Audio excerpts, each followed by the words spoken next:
Hey, I'm Colonel Garuda, and today we're taking a look at the Star Wars Power of the Jedi B-Wing fighter and Sullustan pilot. Now this is part of the Power of the Jedi line as mentioned before, which is pretty much a follow-up to Power of the Force 2 from Kenner, and this is made by Hasbro. Now starting things off by looking at the packaging, you got this beautiful open window, and you can pretty much see the B-Wing inside with the Sullustan pilot. And I love this packaging. We'll take a closer look at it once we open it out of the box, but you can see it looks like a hangar base. You see the Millennium Falcon in the background. Got Star Power of the Jedi, you got Hasbro, and it shows you all the features it does with the little list there. On top, got Star Wars Power of the Jedi with Darth Vader, and got Phantom Menace Obi-Wan. You got this gorgeous picture of the ship in action.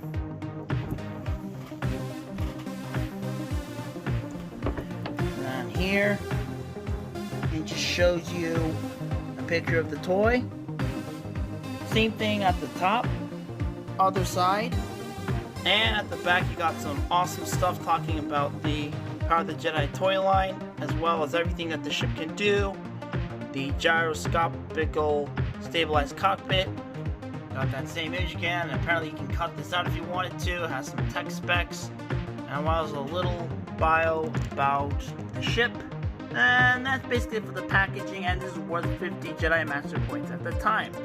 And that's basically it for the packaging, so let's open this thing up and let's see how awesome it truly is. And here we have the ship and the figure taken out of the main box, and here we have it with all the twisty ties. And just check this out. This is something we don't really see on toys anymore. With all these little details and this whole cardboard thing. And I might even display the ship like this on my shelf. And you got the Millennium Falcon back there, and it just looks so nice. And I really wish the vintage collection would do something like this, because I know the Transformers Studio Series figures have little cardboard backdrops of various scenes from the movies, but it'd be so cool if Star Wars did something like this again.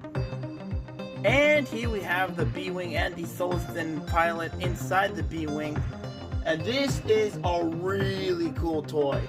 I'd even say it's one of the best Star Wars vehicles ever made, and I only own a few of them, and that's saying quite a lot. But let's get a closer look at the ship.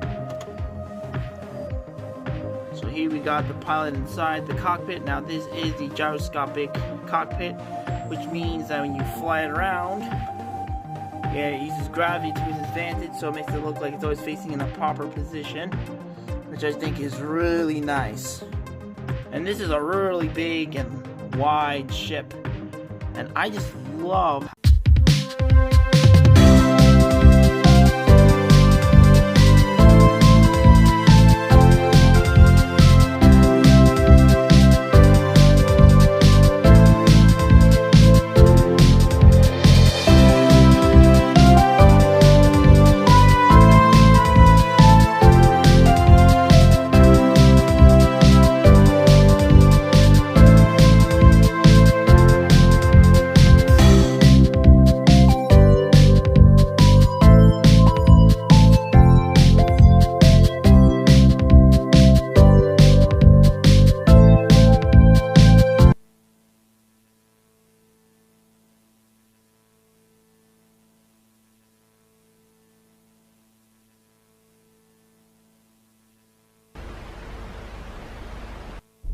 glory to Tractatori in the highest. Is Tractatori. All hail our new order. how they put a lot of detail onto the ship, and look at all the little battle damage that they put onto it. Just get a closer look here. Got all these, looks like it's got shot at by presumably TIE fighters. And it's got all these weathering effects and dry brushing. It's kind of hard to see on camera a little bit, but there's a lot of dry brushing on this chip. And you got what looks like these pre-applied stickers, and they made it look like it's weathered or peeling away, like purposefully looking like it's that way, which I think is so nice. Now there is, unfortunately, kind of hard to see, but on camera it's hard to see, but there is a bit of paint blemishing right there I don't know if you can see that right there. But there is some paint blemishing on there. There's kind of a smudge of paint on there. It's kind of lame, but it is what it is. You got a splotch of black paint in there, make it look like it got shot at. More of that down here. Like, wow, this is just really cool. And I have the landing gear here. And basically to flip up the landing gear, which is basically this extend piece and the landing gear here, it has a little switch here, and you just push it back, and there you go. And this kind of goes up just slightly, and that folds back. It's also a little hefty as well. Hurts your arms after holding it for a while. Let's get a closer look again. You got the cannons here. Cannons aren't too detailed, they're pretty basic looking.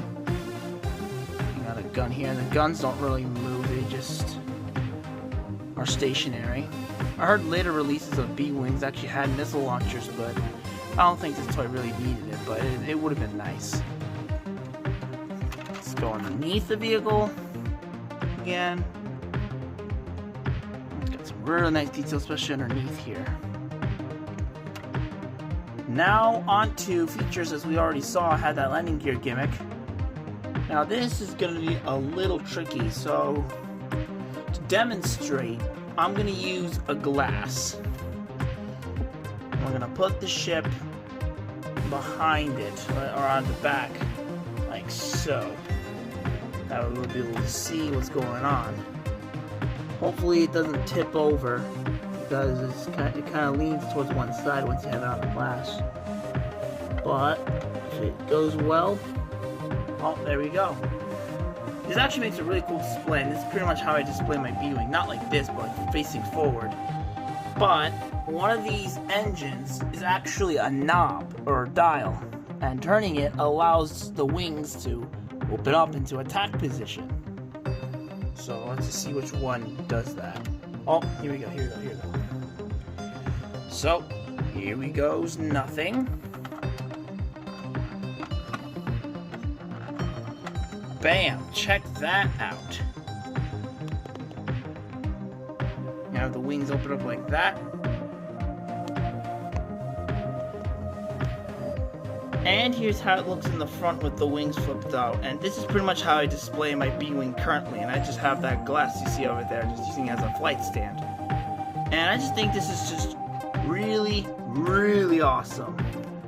Now, a minor complaint I do have with my vehicle is that one of the cannons is actually very loose and comes off very easily. I'm not really going to touch it too much, because when I took it off, there actually was a little peg. And when I looked at the peg, there were some stress marks on it already, and that can't be good. So I just carefully put it back on, and I try not to touch it too much. So that was that issue. Taking a closer look at the cockpit, upon opening it up, it doesn't really stay open that well, but it's got some sticker detail in there, and upon moving the little guy in there, it's gonna just lift the vehicle a little bit. Got some more details in there, but everything's pretty basic. And upon closing it, you actually get even more paint on the ship. Like on the back, you got more dry brushing and more weathering going on, and got little black dots, it looks like, on here. Some of the old Power of the Force 2 toys, or Power of the Force 1 toys, like I think the Millennium Falcon, the AT-AT, and some Stormtroopers had these black speckles on them. I don't get the point of that. By me, that was just the battle damage look that they're trying to go for. That was that. And now let's move on to the Sullustan pilot. Now here we have the Sullustan pilot, and there really isn't too much to say about this guy. He doesn't really have a name. I guess he's supposed to be a generic pilot. And I don't think we really saw a Sullustan flying the ships in the movie.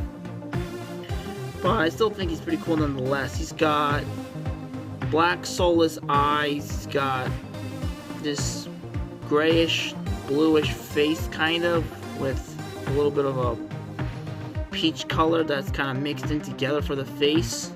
Upon lifting this mask, you can kind of see his mouth, which has red lips. He's got some nicely painted and sculpted in chest details on his little flight suit. And speaking of his flight suit, it's kind of this creamish color. And he's got a paint defect on his leg. But the sculpting is really nice for an old figure. And oh my gosh, either this was intentional or this is just really bad QC issues. But there's a lot of extra colors on here. It looks like a bunch of browns and stuff. Maybe the idea was to make the pilot look dirty. I have no idea. He also got some black gloves, black shoes. He's got a little bit of silver stuff on his belt here. He also got these cables. Now this cable kind of gets in the way when you try to send him into the fighter, but it's not too big of a big deal. But it's not that much of an issue for me. And now for articulation, he has the head, which can rotate but kind of is limited because of this cable here that's attached. The arms can rotate 360. He's got a waist swivel. And the legs can kick and go back and forth. Now for size comparisons, I was going to put the B-Wing on the glass, but for some reason it had trouble balancing all of a sudden.